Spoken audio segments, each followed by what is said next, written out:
After 7 years in the Ecuadorian embassy, Julian Assange has now been arrested. They sent in the secret police into the embassy in London and basically extracted him and took him away.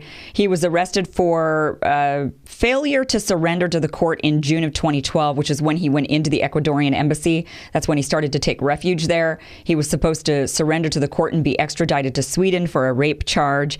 He's also been charged by the U.S. Justice Department, or he's being accused. I'm not sure if he's been officially charged yet, with conspiring with Chelsea Manning to break into a classified government computer at the Pentagon. Make no mistake, Julian Assange is a hero, and this is an attack on journalists and whistleblowers everywhere. That's exactly what this is. Let us be clear that Julian Assange is not being arrested because he is a war criminal. He has been arrested and pursued because the United States government is a war criminal.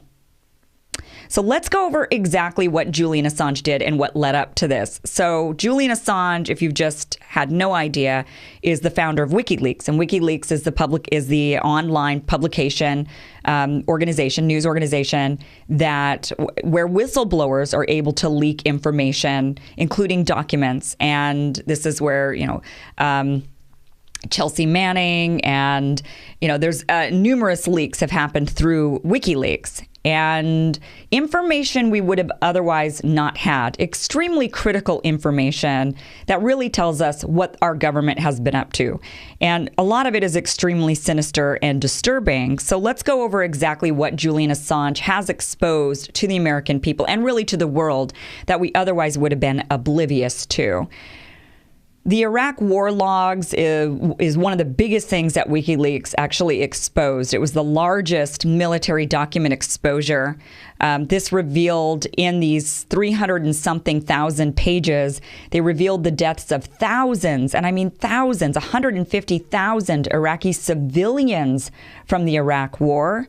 Many of which were purposefully mislabeled as enemy casualties. There was about 15,000 casualties that the U.S. government just didn't even list, and that was exposed in these documents.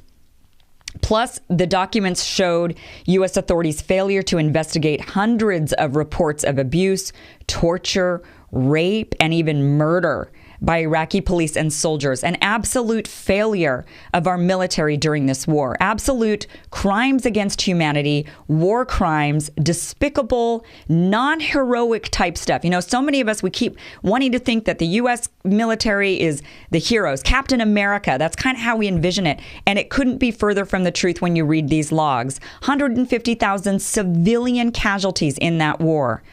That they purposefully said were enemies. Many of them, they said, oh, no, they're enemies. And no, it turns out that they were actually civilians.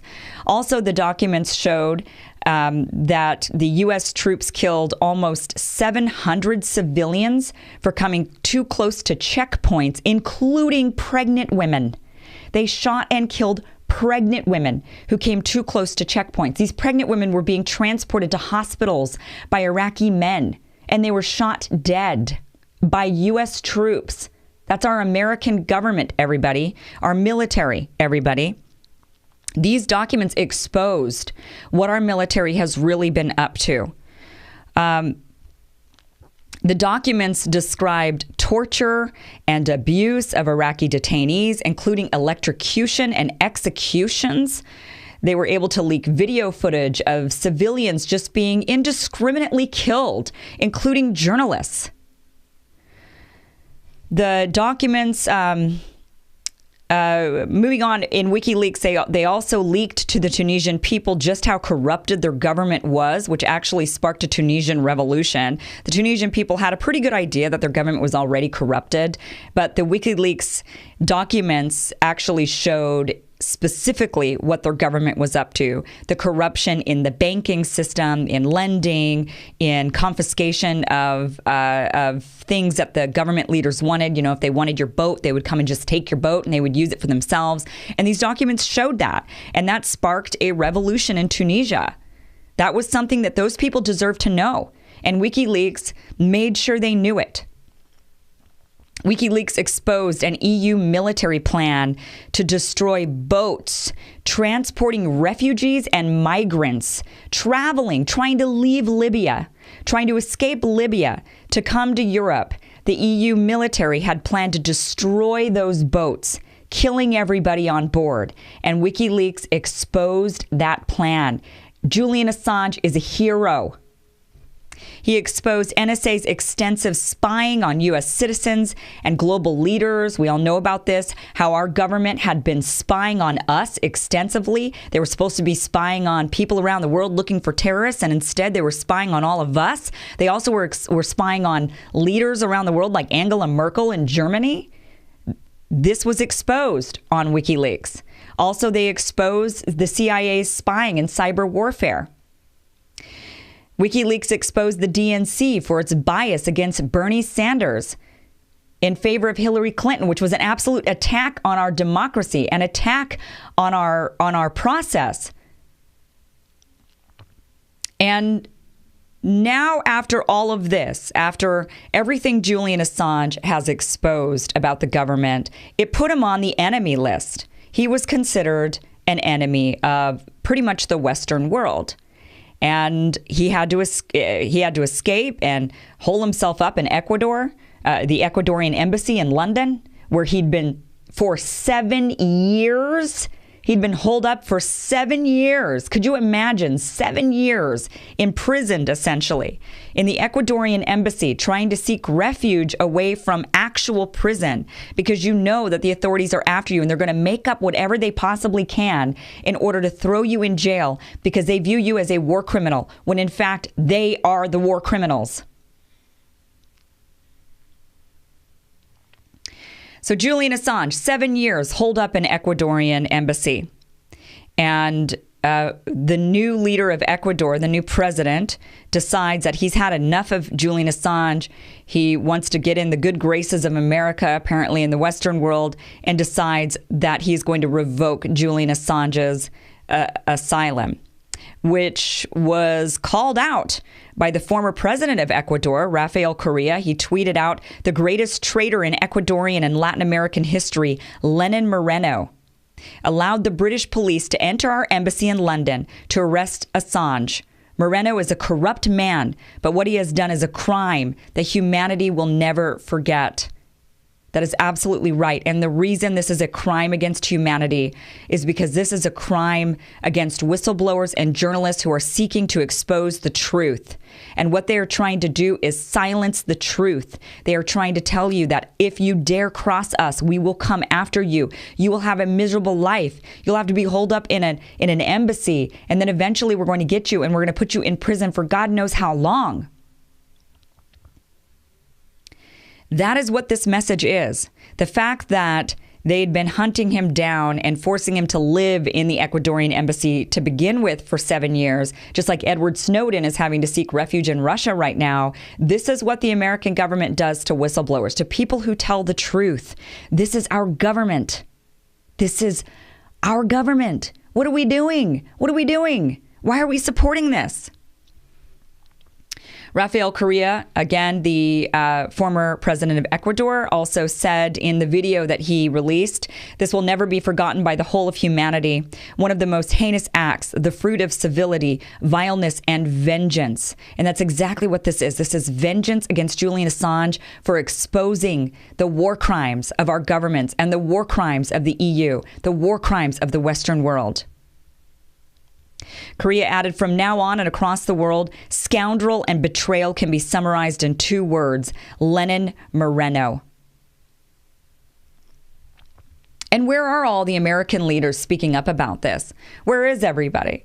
Nobody's saying anything. Trump says, after citing Julian Assange and WikiLeaks over and over during the campaign, he now says, "I don't really know anything about WikiLeaks. I don't know nothing." All the other leaders are silent. Bernie Sanders, where are you? Where are you after WikiLeaks exposed the corruption of the DNC? Where are you? The only politician that I have seen actually speak up against this has been Tulsi Gabbard. Tulsi Gabbard has been the only one to stand up and say something. She tweeted out, "The arrest of Julian Assange is meant to send a message to all Americans and journalists. Be quiet, behave, toe the line, or you will pay the price." Where is everybody else? Why aren't you speaking out against this? The ACLU issued an excellent statement saying this: any prosecution by the United States of Mr. Assange for WikiLeaks publishing operations would be unprecedented and unconstitutional and would open the door to criminal investigations of other news organizations. Moreover, prosecuting a foreign publisher for violating U.S. secrecy laws would set an especially dangerous precedent for U.S. journalists who routinely violate foreign secrecy laws to deliver information vital to the public's interests.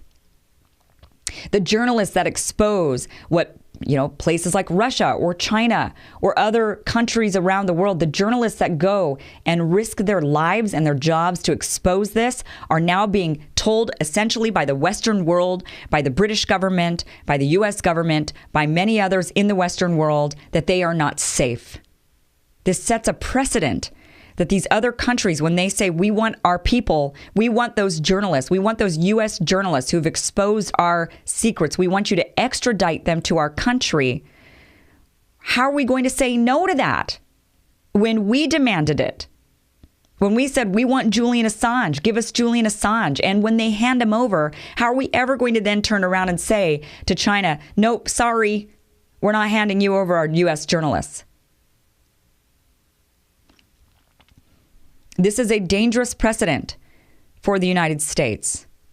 It's another attack on journalists. It's an attack specifically on whistleblowers. Now, whether or not you want to think Julian Assange is a journalist, I know some people think, oh, no, he's not a journalist. He was a hacker, right? People say, oh, he was a hacker. He was a whistleblower, first and foremost. He was a whistleblower. And some people say he was a traitor. He was not a traitor. He was a whistleblower.